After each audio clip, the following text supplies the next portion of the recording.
Good morning. Today's topic is the Red Summer Chicago 1919.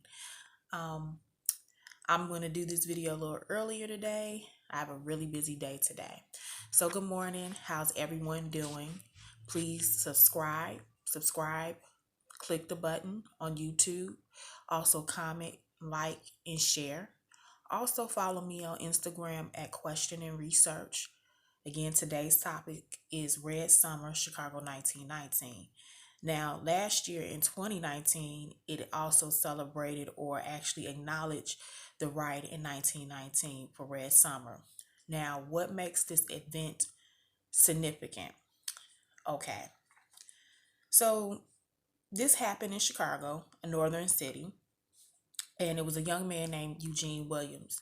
It was a hot day in Chicago. People normally will go to the beach and swim. So there was a racial divide in Lake Michigan where African Americans, blacks could not go over a certain line where whites were. So this was like an unspoken barrier, but everybody knew.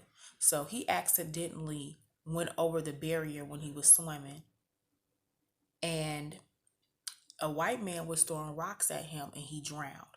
So that just started a fury of things. It's already racially charged, already a lot of things that black people are fearful about during this time, a lot of things that black people have to always constantly think about in regarding their safety. So people became really upset about it. A lot when people heard about this, a big riot just spread throughout the city. Um, there were World War I vets who got involved in this. So it was like they were going around just killing black people because all of this, and black people got tired and start killing or retaliating back. So by it being racially charged during this time, a lot of black people left the South to come to the North because it was known like a, proverbial promised land.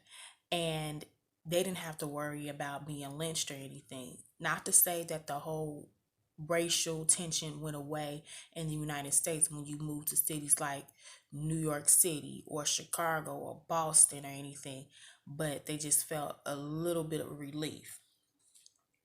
Um, so a lot of these places were when the population grew in Chicago, it nearly doubled between 1910 and 1920. There was about 49,000 blacks, which doubled to over 100,000 black people coming to Chicago because they wanted a better life. They wanted a better life. So here's a quote that I got from WBEZ 91.5 Chicago. Those people fled the South so that they would not get lynched, as well to be able to vote, and they outvoted the European immigrant population on a percentage basis. So this came from the historian Tamil Black, and his family moved from Alabama to Chicago. So a lot of people, it was a lot of things going on in the South. A lot of not wanting to have African Americans to have some type of power, voting rights. That's why many people stump on the front lines about voting now. People need to get out and vote. You can't, if you don't vote, you don't have the right to complain because you didn't put your vote into the ballot for you. You didn't cast your ballot. So that's why it's very important. Oh, excuse me. That's why it's very important that people will always push through with the vote. And many people have died because they wanted their children to have the freedom to vote. So thank you. Remember to comment and subscribe. And happy Black History Month. This is our moment in Black history today.